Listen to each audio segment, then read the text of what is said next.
Buenas tardes con todas y todos y sean bienvenidos al 13º o 13º Congreso de Literatura Infantil y Juvenil de la Casa de la Literatura Peruana. Bueno, el tema que nos convoca hoy son el viaje y los viajeros en la literatura infantil. Pero antes de empezar, vamos a presentar a las personas que nos acompañan, especialistas que están acá el día de hoy con nosotros. En primer lugar, tenemos a Manuel Peña Muñoz, escritor, profesor de castellano y especialista en LIG. Es autor de numerosos libros de investigación, crónica literaria y narrativa infantil y juvenil. El niño del pasaje, Mágico Sur, Historia de la literatura infantil chilena, Historia de la literatura infantil en América Latina y Infantil latinoamericana son algunos de sus libros. Ha obtenido diversos reconocimientos literarios, entre los que se cuentan el Premio a la Trayectoria IBI Chile, el Premio Gran Angular San Marcos, el Premio del Círculo de Críticos de Arte de Valparaíso, la Medalla de la Fundación Cuatro Gatos y el Premio de la Fundación José Nuez Martín. También ha sido jurado de literatura infantil y juvenil a favor de la paz y la tolerancia en París y del Premio Iberoamericano de Literatura Infantil y Juvenil SM, entre otros certámenes. Desde 2017 es profesor de la Escuela de Literatura y Oralidad Casa Contada. Démosle un caluroso aplauso de bienvenida a Manuel Peña Muñoz.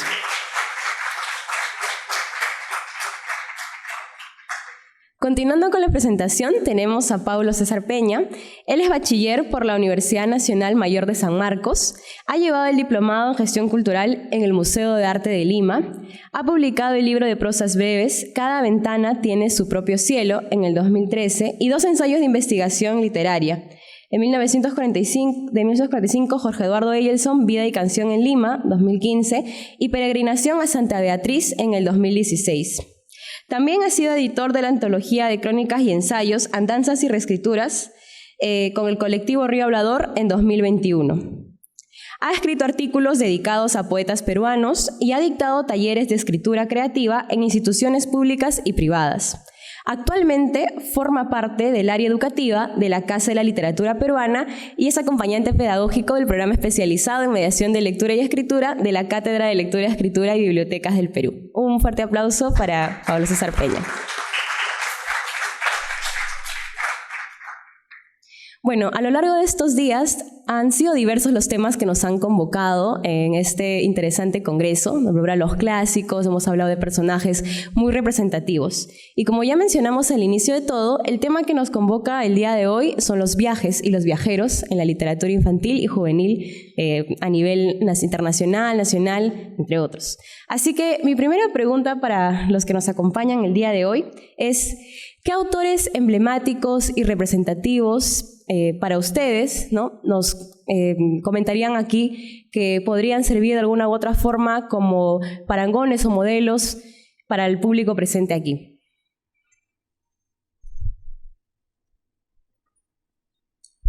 Bueno, muy buenas tardes. Encantado de estar aquí nuevamente en esta sala que nos ha convocado durante estos días, donde hemos presentado charlas, hemos desarrollado talleres con los mediadores de lectura, hemos compartido cuentos, poesías, canciones, hemos cantado, hemos bailado. Ha sido una instancia maravillosa porque la literatura se pone viva y además nos ha convocado, nos ha reunido, se establecen lazos de amistad, lazos humanos muy profundos. Ya no es solamente el libro que está ahí en el estante, sino que el libro se vivifica cuando lo compartimos con otros, cuando leemos esos cuentos o poesías en voz alta. Y respondiendo a tu pregunta de los viajes y viajeros, en el siglo XIX fue un siglo de viajes, de descubrimiento del mundo. Y en esa época, en ese siglo romántico, se empiezan a publicar novelas para jóvenes y cuentos también para niños y jóvenes, en los cuales el viaje es el motivo principal.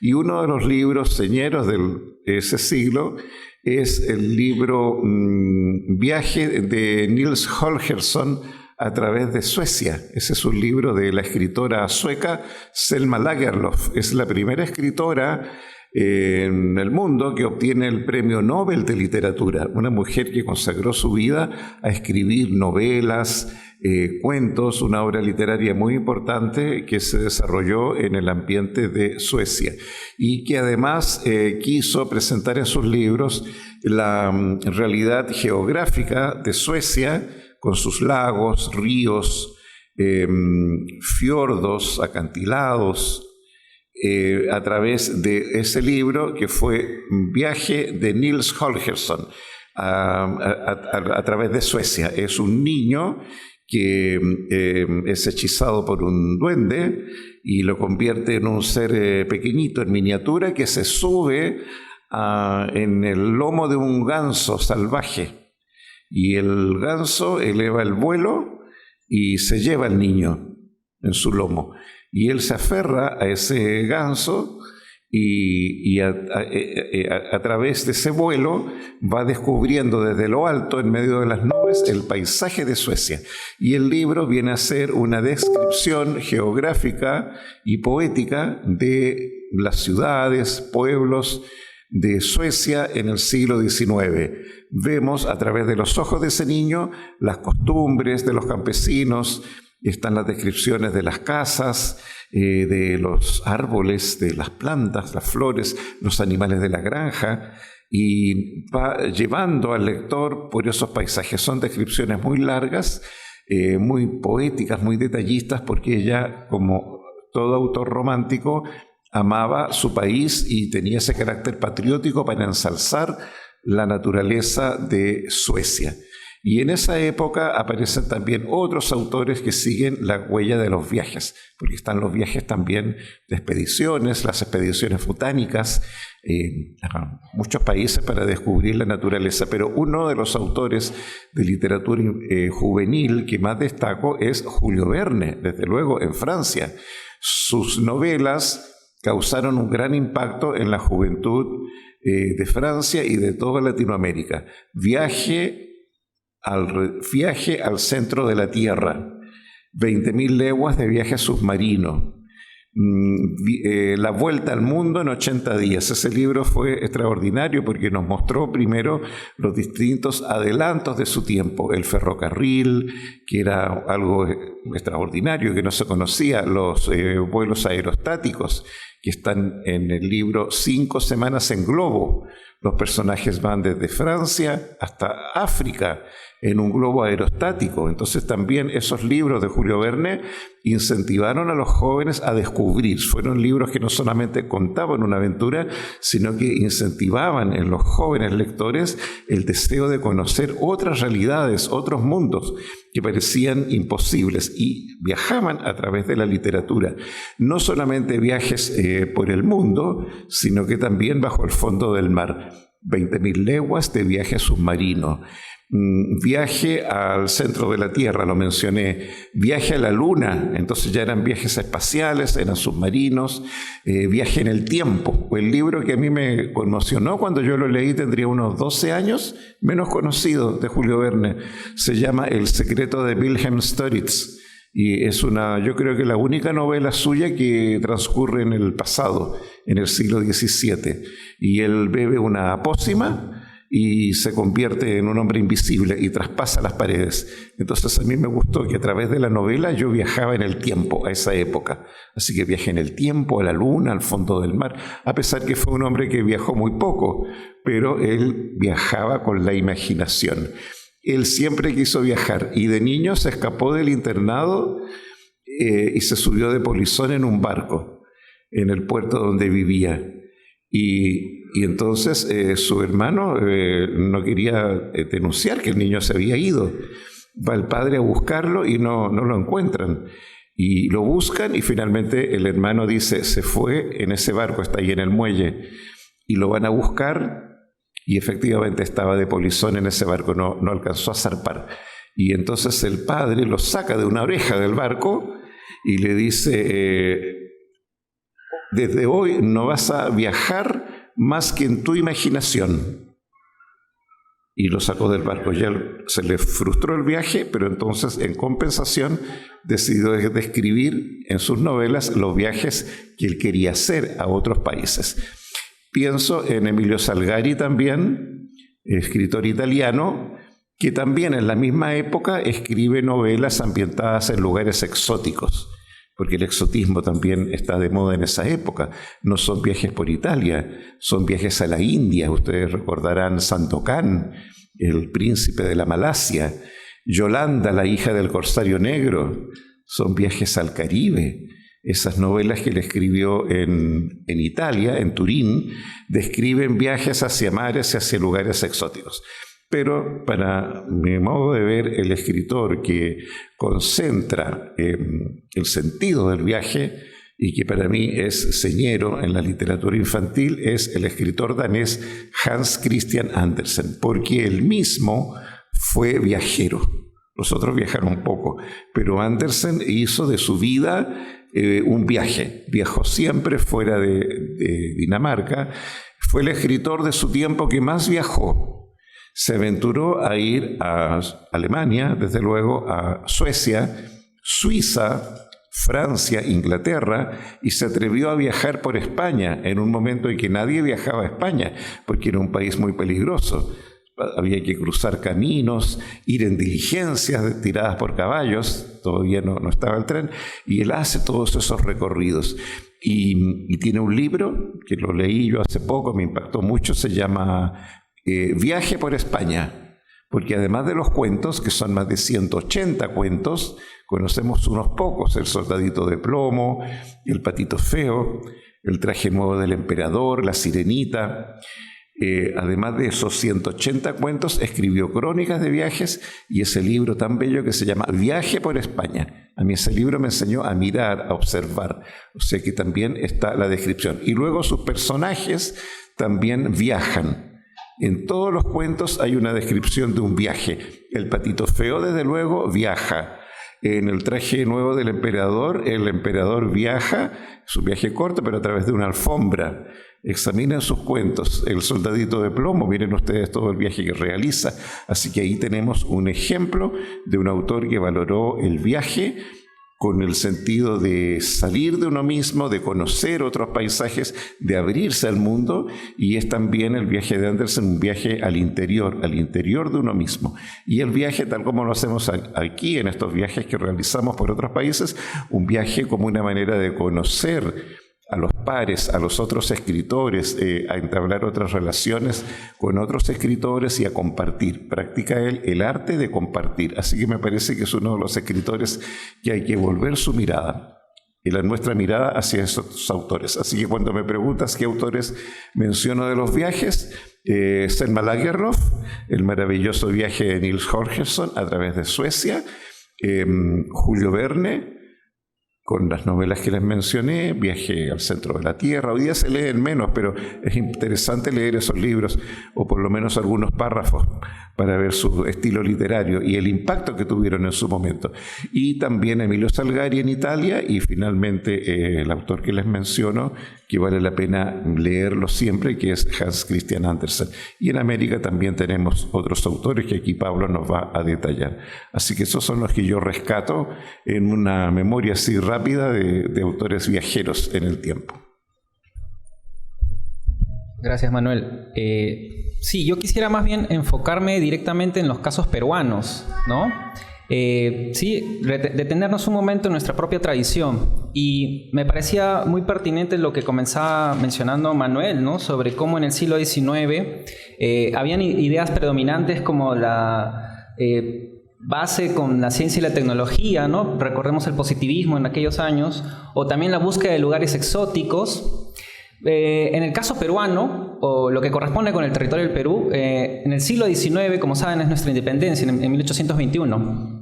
Durante la época colonial, España no permitía el ingreso de extranjeros, muy pocas veces. Recién con la Ilustración francesa en el siglo XVIII comienzan a llegar expediciones científicas por estas zonas.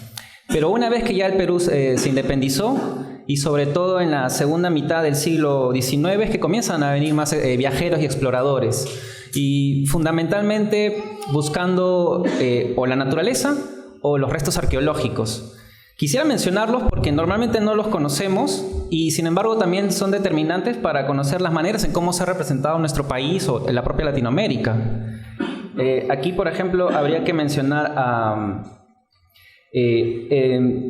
Jacob von Tschudi, él era un suizo, o el italiano Antonio Raimondi, o el alemán Middendorf.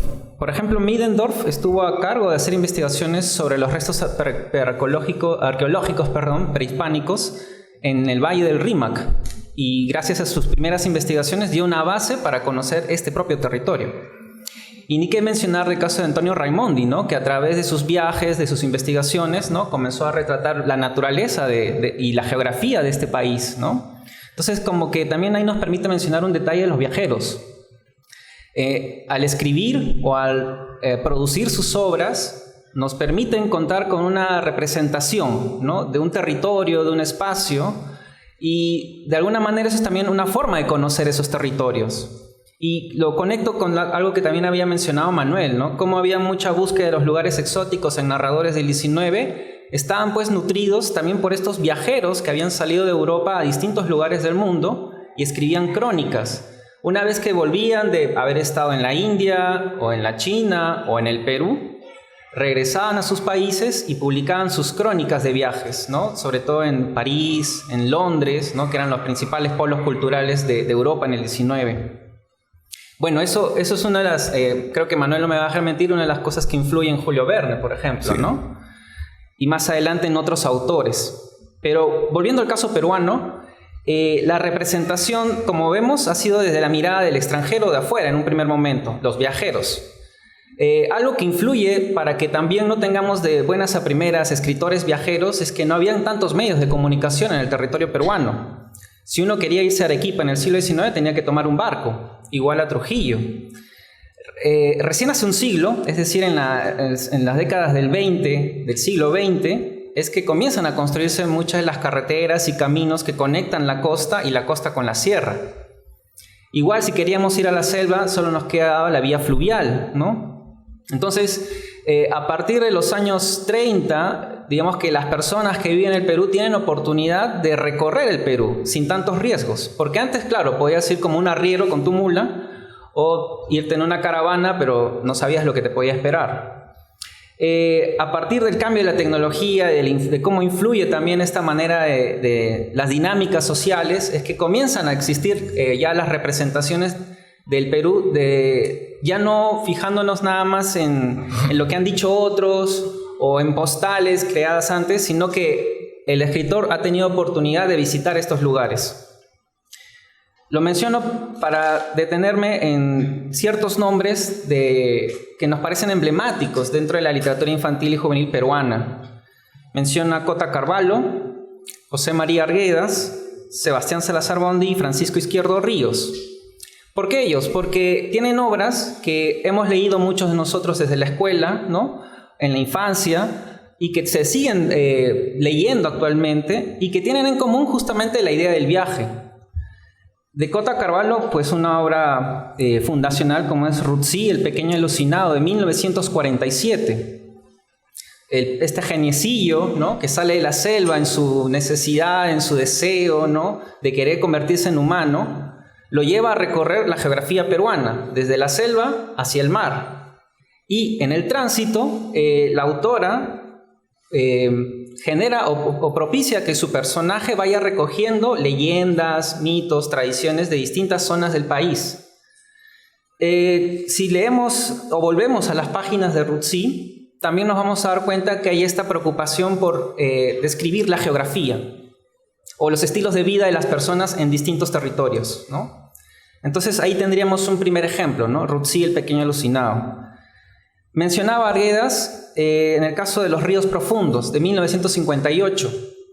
Ernesto, el niño Ernesto, acompañado por su padre, que es abogado, viajan entre el Cusco, Abancay, ¿no? En la cordillera sur, y van conociendo distintos pueblos. Y en este caso tenemos a un niño que es Ernesto, que se queda internado en un colegio en Abancay, y que ha acumulado experiencia como viajero, como peregrino, lo dice el personaje en la novela, ¿no? Y esta mirada va a determinar su sensibilidad y su manera de relacionarse con nosotros. Entonces ahí también tenemos un gran ejemplo con Los ríos profundos.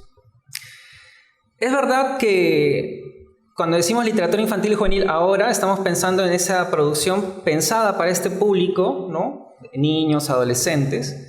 Sin embargo, en el Perú ha ocurrido que muchos de estos textos, que no necesariamente nacieron con esa intención, han sido compartidos con esos públicos y desde la escuela, ¿no? Entonces, eso también ha determinado cómo hemos llegado a muchas de estas obras. Otro caso es el de Sebastián Salazar Bondy con El señor Gallinazo ha vuelto a Lima. Es un texto de 1961. Se ha reeditado en estos últimos años, ¿no?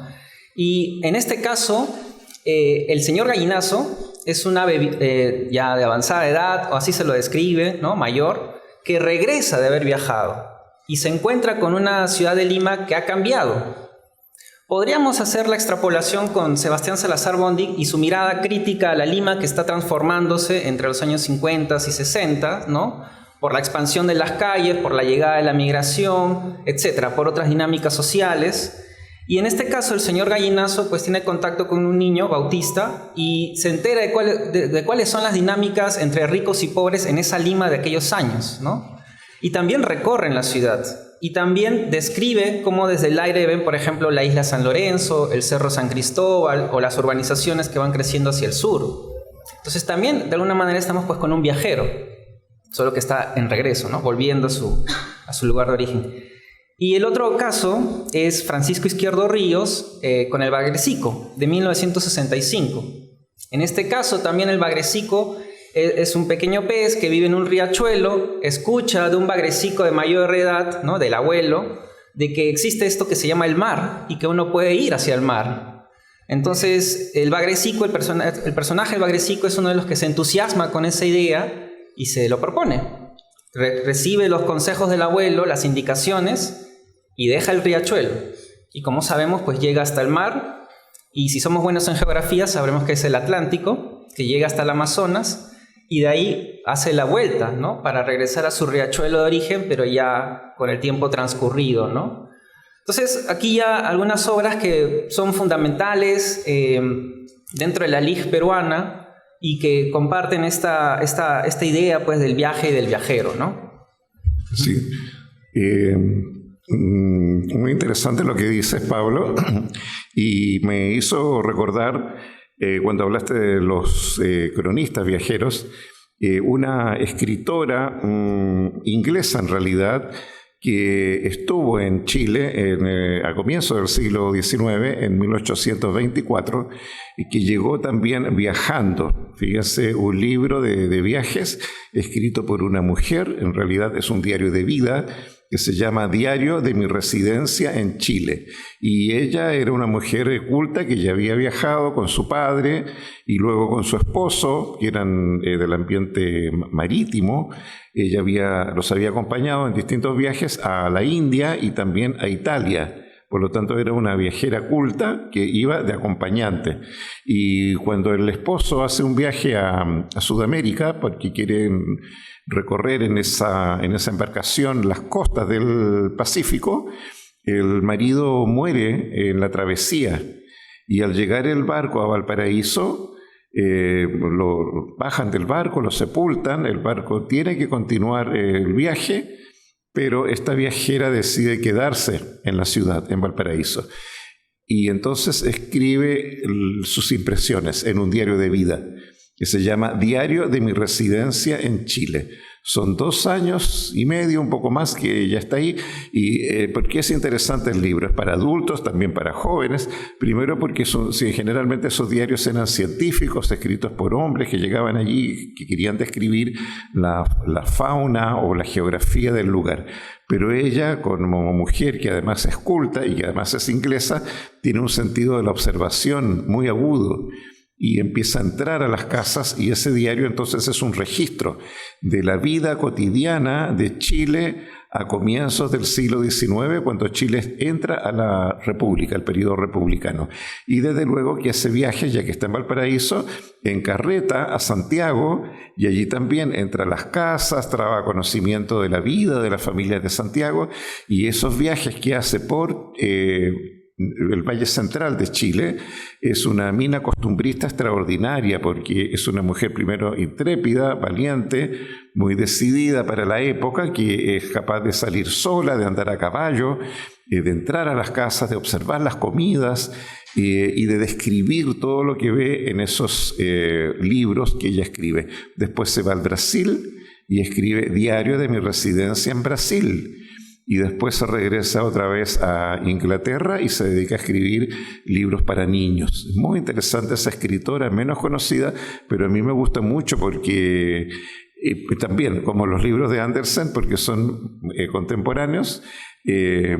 Andersen es un poco posterior, pero la mirada es la que a mí me gusta, que es la mirada del viajero, en este caso de la viajera, que describe mobiliario, bailes, música, costumbres y ambiente. Nos describe, por ejemplo, cómo van las santiaguinas a la iglesia, que van igual que acá en Lima, van tapadas con sus mantos, van con un niñito que les lleva un cojín para que ellas se hinquen, o con una alfombrita que desenroscan para que también la dama se incline, luego enrollan la alfombrita y la siguen a ella hasta la casa.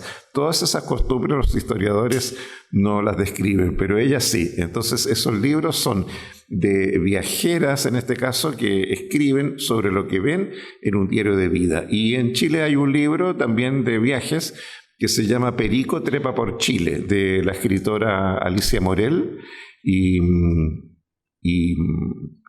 Marcela Paz.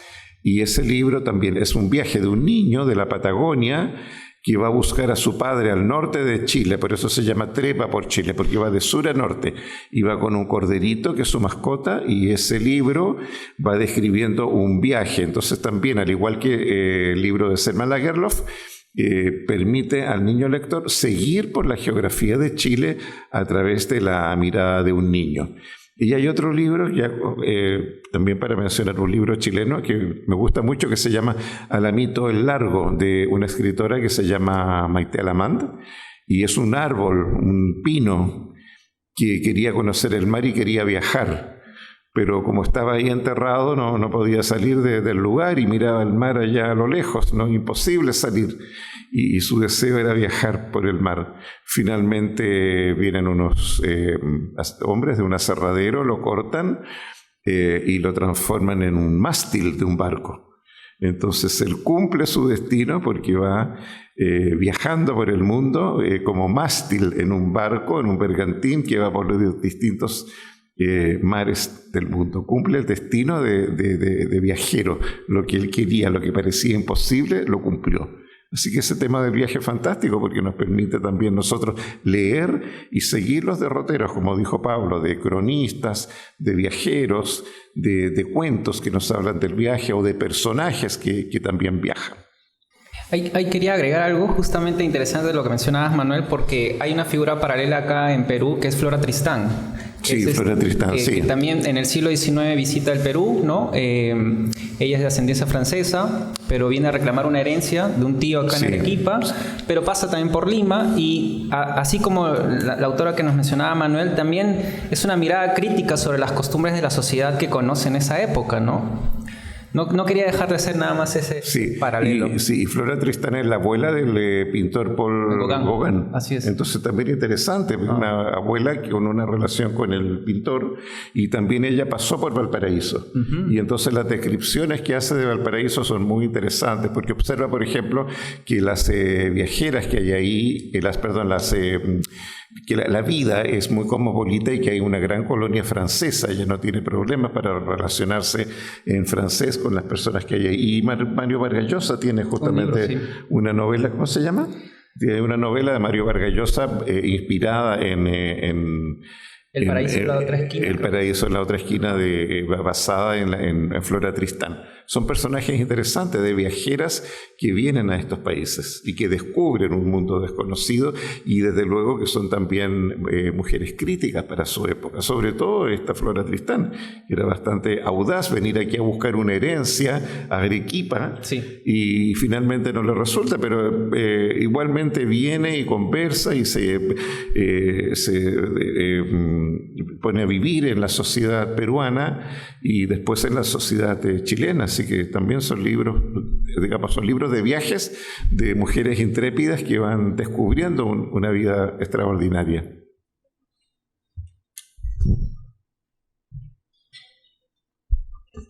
Bueno, muy interesantes los referentes que nos han brindado a nivel universal, a nivel latinoamericano y en específico de cada una de las regiones, en este caso Perú y Chile.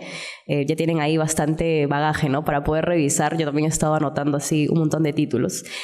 Bueno, continuando, ya nos han adelantado un poco de lo que va a ser esta siguiente pregunta. Han hablado sobre, por ejemplo, el tema de la descripción de los espacios geográficos, el exotismo, que de alguna u otra forma son lugares comunes que vamos a encontrar en los relatos de viajes o en textos asociados a viajeros y demás cuestiones, ¿no?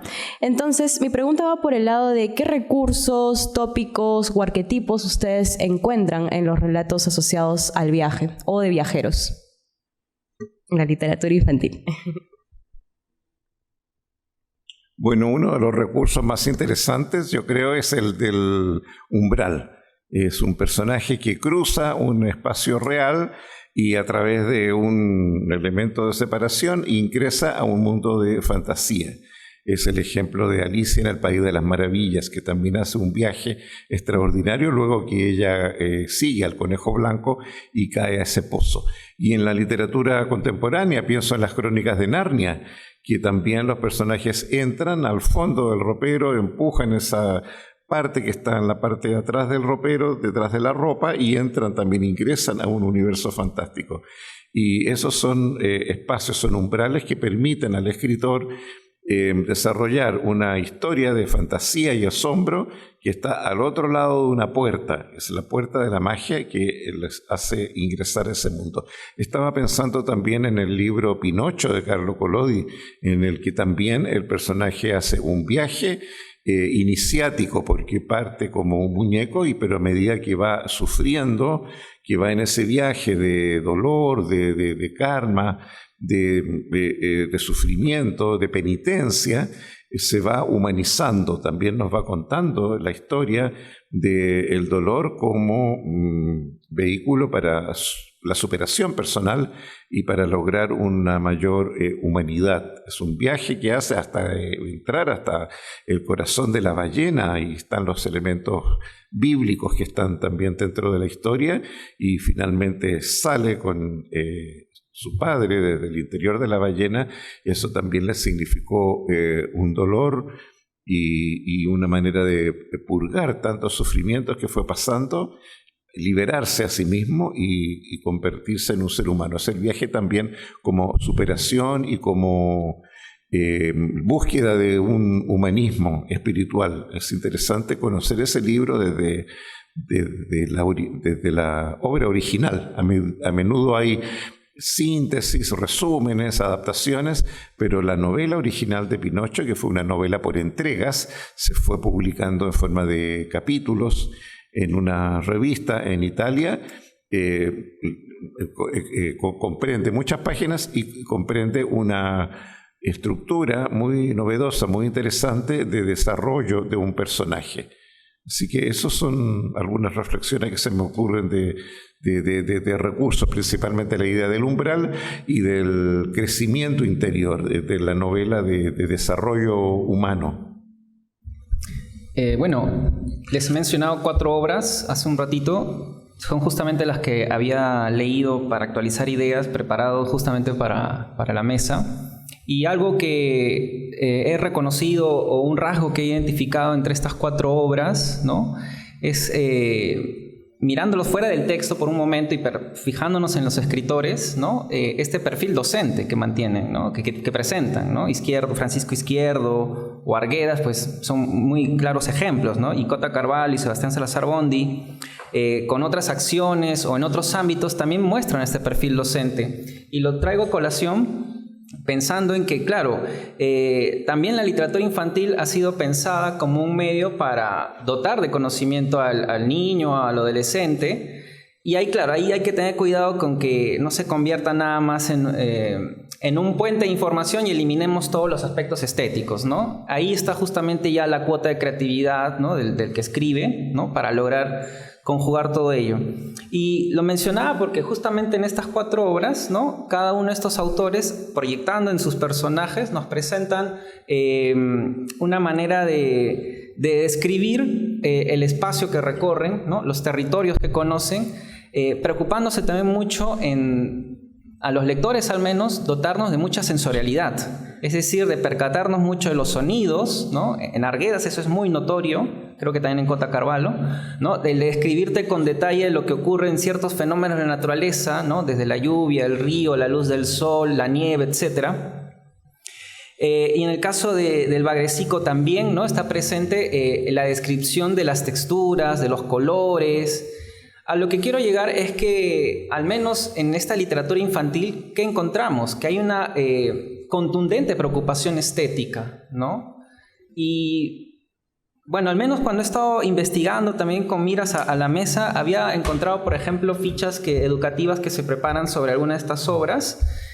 Y, bueno, lo que encontraba era que guiaban la orientación de los lectores, que son en estos casos los escolares de ahora, a preocuparse por identificar solo los temas, ¿no? En tal obra encontramos tales temas, pero ¿y qué pasa con darnos cuenta de todos estos detalles, ¿no? De ser la capacidad del escritor con el lenguaje de transmitirle esa sensibilidad, a los lectores, que en este caso son los menores, ¿no?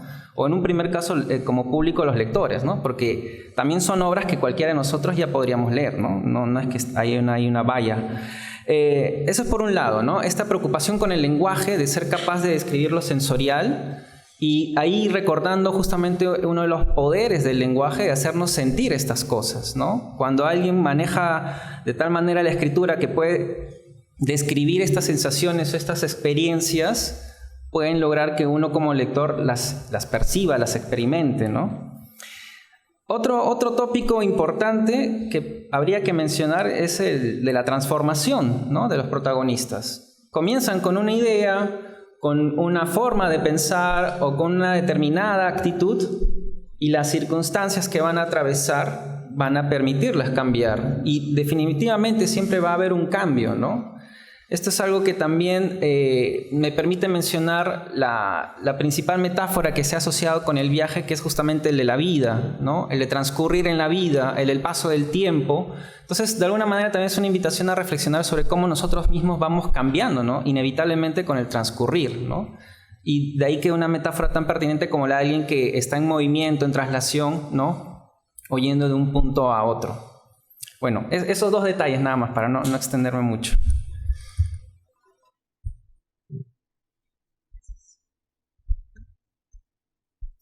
Bueno, se nos ha comentado un poco acerca de estos lugares comunes, arquetipos, ¿no? Tenemos el umbral que mencionó Manuel, muy interesante, ¿no? Porque gran parte de las historias de viajes empiezan, como mencionaban acá, ¿no?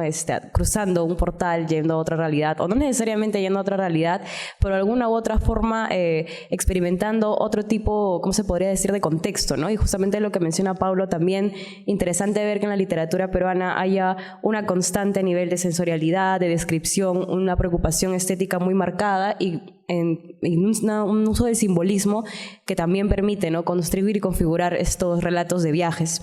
Bueno, ahora, si bien ya se nos ha hablado sobre el viaje a nivel también simbólico y también de desplazamientos, sabemos que los viajes no solo sirven para la transformación de los personajes, también les permiten experimentar aventuras o reconocerse a sí mismos al final de todo este trayecto, sino también hay otros tipos de viajes, ¿no? Y en este caso tenemos el viaje que experimentan muchas veces personajes, bueno, no solo personajes de la literatura, sino también los mismos lectores, ¿no? Estos viajes dados a través de la migración. A veces que muchas veces suelen ser desplazamientos forzosos, etc. Entonces, en ese sentido, ¿qué opinión les merece la representación de la migración asociada al viaje?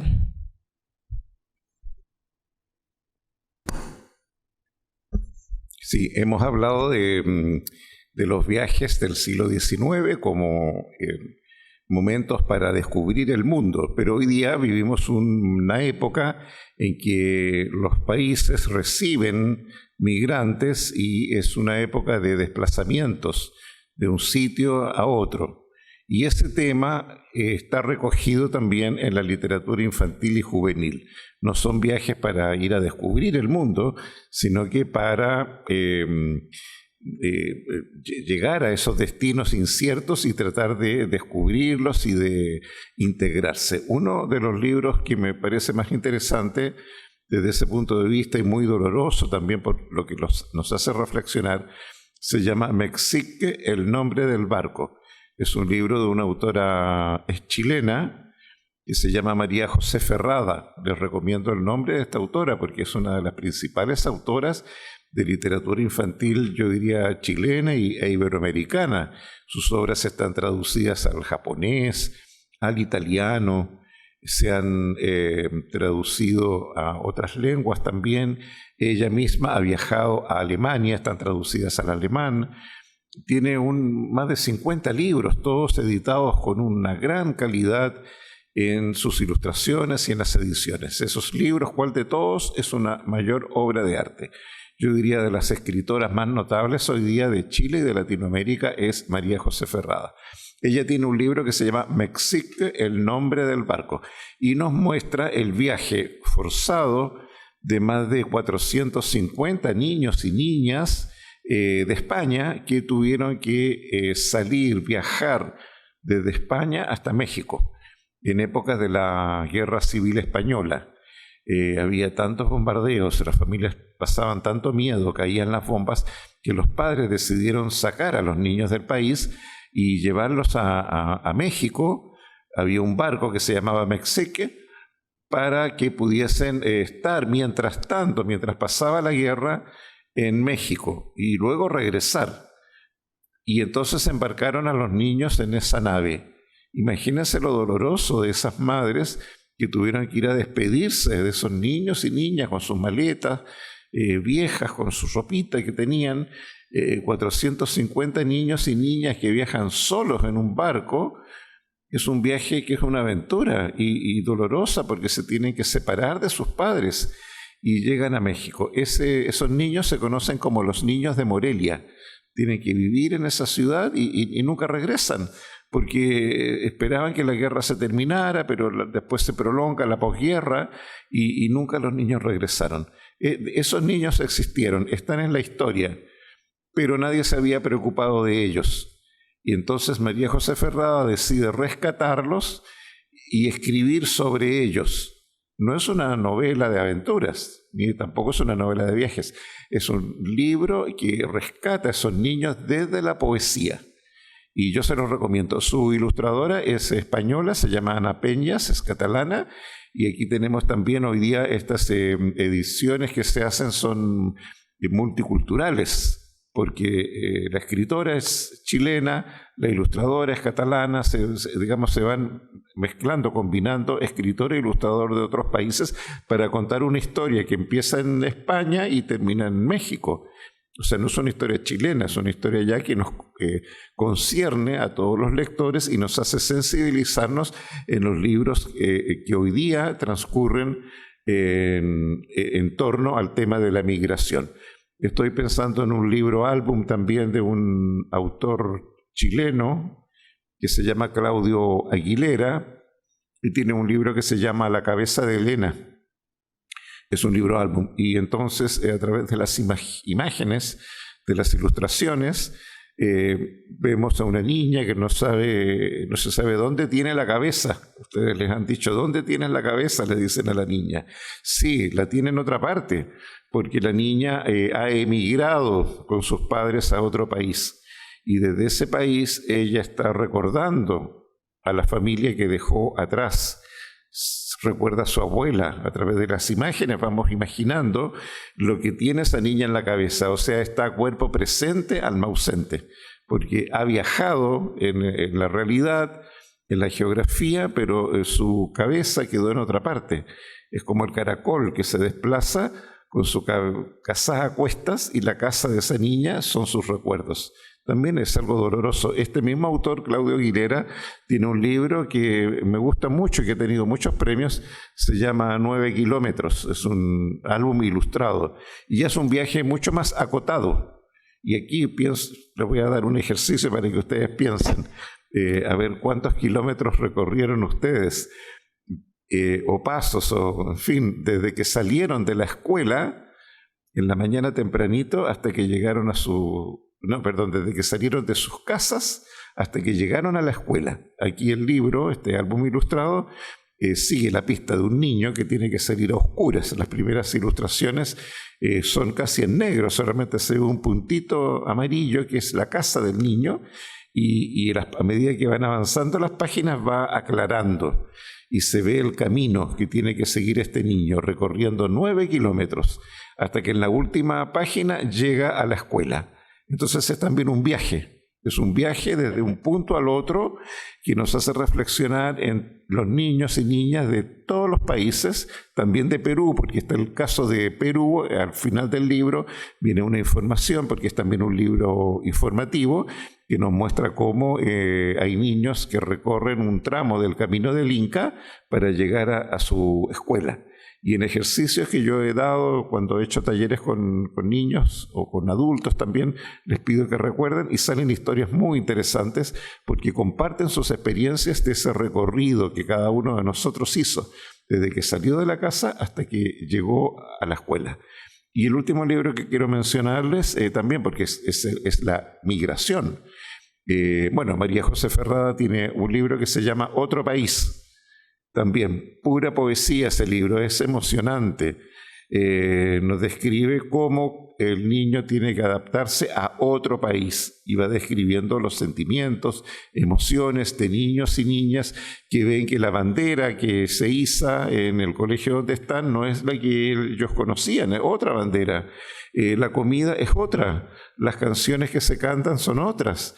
Entonces es el difícil proceso de adaptación de un niño y de una niña en otro país. Y es un libro de poesía muy bello. Y en los últimos años salió un libro que está dentro del tema de memoria y derechos humanos, porque en Chile han aparecido muchos libros que tocan estos temas sensibles. Niños y niñas también son conscientes del momento histórico que les ha tocado vivir. Y este libro, que me gustó mucho, lo conocí hace pocas semanas, se llama Paloma Voló. Y es un libro, álbum, con imágenes muy potentes y con poquito texto. Y que nos cuenta, en épocas de la dictadura, una familia tiene que salir huyendo de Chile de la noche a la mañana. Sale el matrimonio y los hijos. Dejan todo en la casa, la niña deja ir sus juguetes, una muñeca, y le dicen tomen todas las cosas porque tenemos que irnos. Y se van volando y van exiliados a un país del norte. No se sabe cuál es, no se describe, pero se ve que es un país con nieve. Y entonces se ve el viaje, se ve la emigración, es el tema del exilio, cómo una familia tiene que adaptarse a otro país y cómo sufren o viven la migración y el exilio los niños y niñas. En este caso, a los padres les cuesta mucho, no se adaptan. Tocan guitarra, cantan las canciones del país que dejaron, pero los niños descubren la nieve, por ejemplo, hacen un muñeco de nieve porque están ajenos a lo que están viviendo como niños exiliados. Y al cabo del tiempo deciden ellos regresar a Chile. Y la niña lo primero que hace es ir a ver su muñeca que había dejado ahí. La va y la rescata. Entonces es un libro que nos habla del viaje, pero como viaje de exilio y de retorno. De ida a otro país, ambientarse una familia en un país diferente, en otra cultura, la dificultad de la integración cultural y después el retorno, porque también muchas familias regresaron a Chile y también se ve el tema de la acogida de las familias. Primero la acogida de la familia extranjera que los recibió y después la acogida de la familia chilena que los abrazó y los recibió cuando volvieron. O sea, está la unión familiar, pero el viaje como exilio político. Y apareció un libro también informativo, y me gusta mucho, que se llama Migraciones, un mundo en movimiento. Y ya es informativo porque a través de las páginas nos muestran las causas por las que la gente emigra o viaja, temas políticos, temas económicos, temas sociales, temas personales, amorosos. Un hombre que se enamora y tiene que viajar a otro país, se tiene que quedar allá, o al revés. Entonces yo me sentí muy identificado con ese libro. Mis padres fueron emigrantes y también llegaron ahí a Chile desde España. Yo mismo fui migrante, emigré a España. Entonces yo mismo he sido migrante de un país a otro. Migrantes, un mundo en movimiento, es un libro informativo. O sea que hoy día ese tema de la migración forma parte también del corpus de libros que han aparecido hoy día en torno a los viajes. Ahí ilustrándonos, Manuel. Bueno, en Perú, pues hace un par de años han salido migrantes de Isa Watanabe. Ah, sí. Y claro, es un referente, aparte la capacidad de Isa, ¿no? Para a través de sus ilustraciones, con este tipo de libro silente, ¿no? Representarnos todos los trances que deben atravesar estas personas en búsqueda de un mejor futuro o de un mejor lugar para vivir o desarrollarse, ¿no? Pero también retomo la pregunta de Carolina de cómo es la representación de los migrantes, por ejemplo, y quisiera volver al caso de el señor Gallinazo. Tengo esta, que es la primera edición del 61. El niño, el que fue su dueño, lo dejó su autógrafo acá y un recuerdo así también. Y acá el personaje que acompaña al señor Gallinazo es este niño que se llama Bautista, que dicen que no debe tener más de 5 años. ¿Y dónde es que se encuentran, pues, el señor Gallinazo y Bautista? En un basural. El señor Gallinazo vuelve desde su viaje, no dicen exactamente de dónde, va llegando a la ciudad y se da cuenta que cerca al río, ¿no? Al río Rímac, hay unos basurales y ve niños jugando. Entonces se acerca y es ahí donde va a conocer a Bautista. Y ya para terminar, porque veo que estamos con los tiempos escasos, Bautista le pregunta al señor Gallinazo, ¿no? ¿Dónde vives? Y él dice, allá. Y dice, contestó el interrogado, señalando con el brazo extendido una pobre casa de esteras. Y aquí los grabados de Bernasconi retratan pues cómo era ese escenario de la periferia urbana marginal. Y lo quería rescatar porque hay que pensar en la época en la que se está escribiendo, en los años 60, y en el tipo de literatura que estaba dándose en la infantil. Salazar Bonde ahí está, de alguna manera, también haciéndonos evidente la línea crítica o cuestionadora sobre nuestro mundo que nos puede ofrecer la literatura, y en este caso la literatura infantil. Veo que ya tenemos que cerrar. Bueno, de mi parte, muchas gracias por su atención y su tiempo.